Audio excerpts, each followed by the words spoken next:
Bago pa man maglandfall ang bagyong Tino sa Silago, Southern Leyte, daramdaman ang epekto nito sa iba't ibang probinsya. Darito ang unang balita.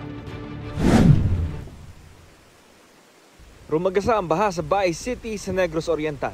Kasunod yan ang malakas na ulan na dulot ng bagyong Tino.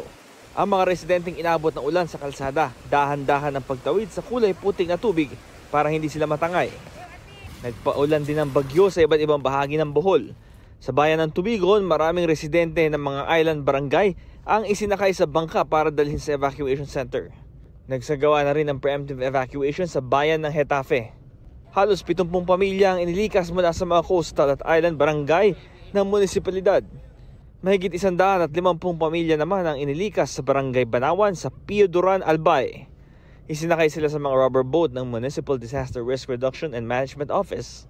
Ayon sa PIO Duran MDRMO, delikadong matrap ang mga residente lalo't napapaligiran ang kanilang lugar ng dagat at ilog.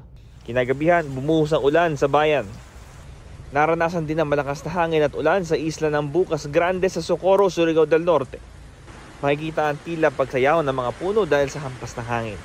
Ayon sa Pag-asa, ang mga lalawigan sa Visayas, Northern Mindanao, pati mga bayan sa Albay, kabilang sa mga apektado ng bagyong Tino.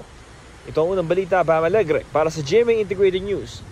Igan, mauna ka sa mga balita, mag-subscribe na sa GMA Integrated News sa YouTube para sa iba't ibang ulat sa ating bansa.